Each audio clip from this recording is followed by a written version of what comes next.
So we are continuing looking at the top hits of 2015. We have gone through the first 60 songs. We've been hitting the highlights, bouncing back and forth. We did 10, we did the next 10, we did the next 10, we did the next group of 30. Now we're going to finish it up going from 61 through 100, looking at the songs that we've had some experience with, that have hit the dance floor, that might be hitting the dance floor, that might have some legs, that were just really stupid and sad, and we don't know why they made the charts.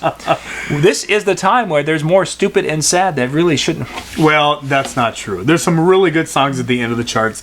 Will they last? Yeah, it's hard to say. You know, it just depends on kind of where your dance floor is at. That's true. And they might be great for the first couple of months, and then they're just going to fall out around prom season, for me at least, and for definitely around wedding season. Yeah, for sure. Starting out with number 63, we're jumping ahead. You know, we just kind of jump around in these charts. Girl Crush. It worked for me for a couple of events that I did this year. I did a wedding, rural wedding.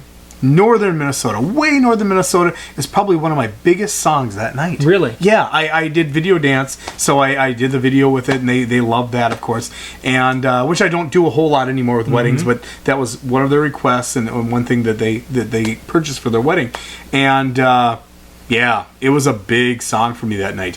I don't know if it had just been released. It had probably been released a couple months before, but still on the charts at that time, and yeah, it's big for me. And that's one of the songs I don't think I have played. Okay. It just hasn't worked at any of the shows that I've done.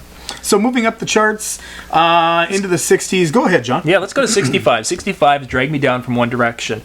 As much as I would like to say One Direction was an almost like a two-hit wonder, and we're going to be there and gone, they incredibly surprised me this fall with the ability to dances. The kids were still into it. Yeah, I totally agree, 100%. Junior high and high schools, you could play it. I would get requests for One Direction songs, and they were working. And yeah, I love One Direction. Always have since I went to their concert even a couple of years ago. Wow. Yeah, thanks. I don't have teenagers at home, do I? Not a bit. Girls, but yeah, One Direction is here to stay around. I know at least a few more years longer. Will I be playing some of those songs that they came out with 2015 in 2016?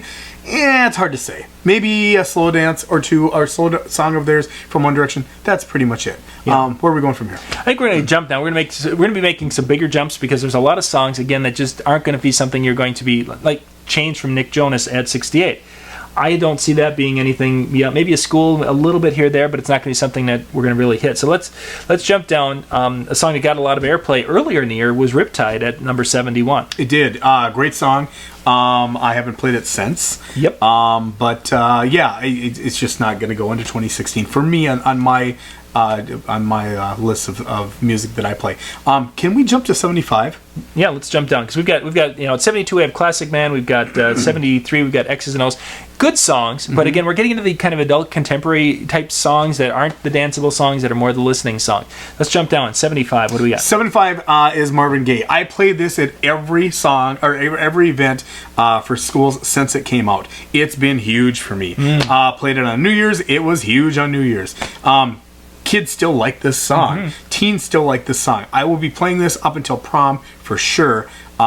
And I'll keep it on my playlist. How about yourself? Nice. Yeah, it was something that we actually I've done a couple of times this fall, but I didn't do it at weddings. I did it at a teen dance, and then of course I did it at the bar. Oh, great! And at the bar, they just loved it. They loved it. Yeah. And then of course about halfway through, it's like, can you play Sexual Healing? That's it's how it works. And, absolutely, and it worked fine. So good stuff. Habits, of course, the 77. Another good song. Probably won't play it much into 2016. Going to Bang Bang. There we go. I still play that a lot, and it has been a big hit at schools. Schools, teen dances, didn't play it at the bars, didn't play it at the weddings, but for schools, knockout hit. Yep, very much so. I think it's a high enough energy. There's enough name, celebrity, what have you, people in that with Jessie J and Nicki Minaj that the kids still really get into that one. Moving up the charts to 84. Macklemore whoa, hang on. 83. What do you got going on, John? 83. All right. Hit the Quan. Yeah, I didn't even see it. Hit the Quan is one of those songs that just was like every kid was requesting. Can you play that? Can you play that? Can you play? And it's like, okay, that was October, November, December. Yeah. It's went down a little bit. but still, it's been huge. We're still playing it at every teen dance. Played at the bars last weekend. Yeah, maybe 15% of the people knew it at the bar I was at. Yeah. A little bit of a rural bar, but they were still getting into some of the R&B, some of the hip hop, but not so much that one. I'll be playing that into prom season, definitely. Oh yeah, for sure. Yep. 84, you were headed there, and let's get there. One of my favorite songs of the whole year. Downtown, great video. Great song. Macklemore and Ryan Lewis are geniuses.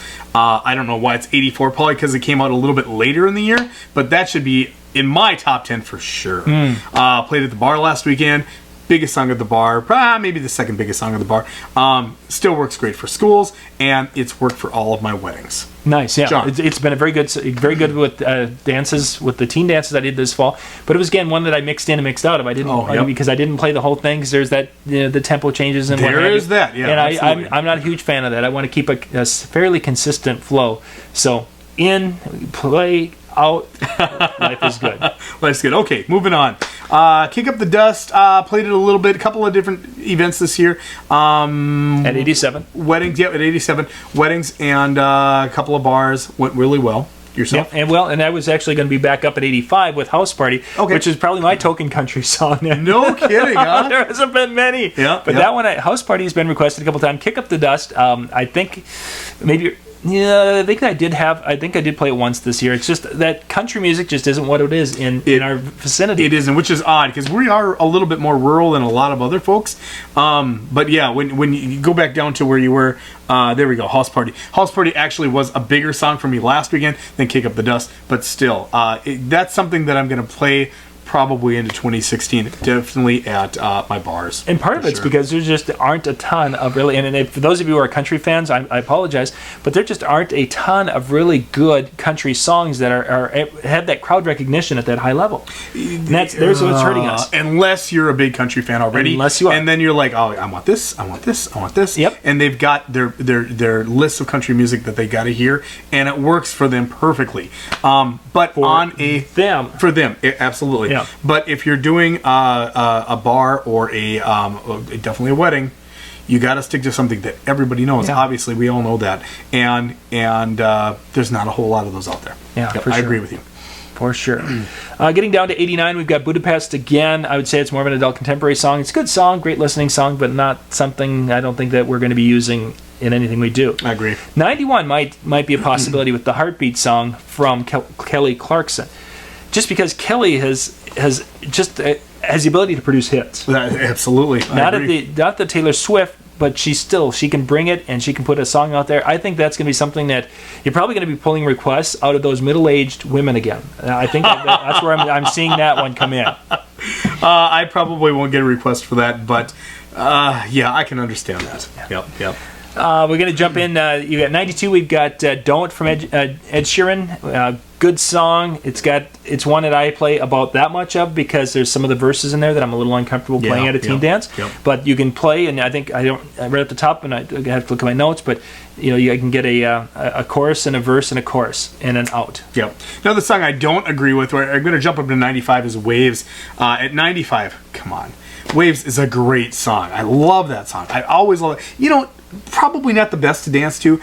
I probably haven't played it at hardly any shows, but when I'm setting up and I've got all my gear and all my lights and I'm playing around, I'll put it in Waves because I just love the beat of that song. I love it.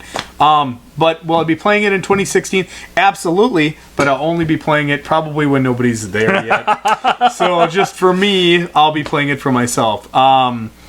96, 97, 98, Night Changes. Another One Direction. I'll probably be playing that possibly at proms this year just because it still is a great slow dance to play. Yep.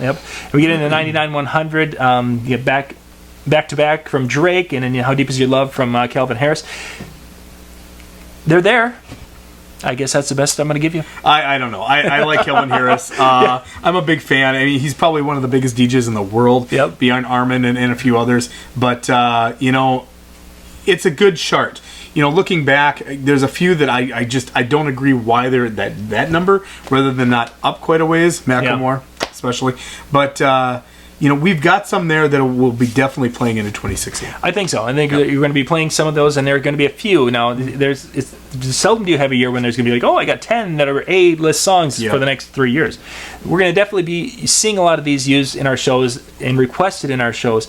And our job as DJs are going to really be to kind of siphon or to kind of sift through, which ones are going to be appropriate, which ones are going to be something we really want to do and fit with the dances we're going to be doing here in the next year and a half, 2 years. So out of all the songs, John, out of the top 100, what song out of there, give me your top 2 that will last into 2016, 2017, 2018?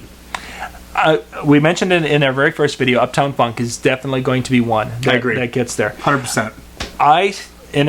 When we talked about The Weeknd, Can't Feel My Face, I think that's going to be one, depending upon how you use it. Okay. Now, I think it's one of those songs that if you go and you want to play it from beginning to end, I don't think it's going to work. But if you can take a part of it before that tempo changes and before he brings that song down, I think that's something that you could drop into a song for the next 3 to 5 years and have success with that. Sure, I can see that. Watch Me is going to have some staying power up until most likely, I think, fall of 2016 for sure. It just depends on kind of where it's going to go. What was the other? Hit the Quan. Same type of deal.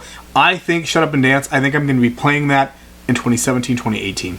I could definitely see that. I could definitely see that. Now, it's going to probably move to a different time of the night for us. Absolutely. And that's something for those of you who do a lot of teen dances, you find out that songs that were, your let's say if you're an 8 to 11 dancer, 9 to 12, you got your first hour songs, you got your second hour songs, you got your second and a half hours, and then you've got your last half hour. You're really breaking this up, aren't you? Well, there's a logic and theory behind all that. I understand.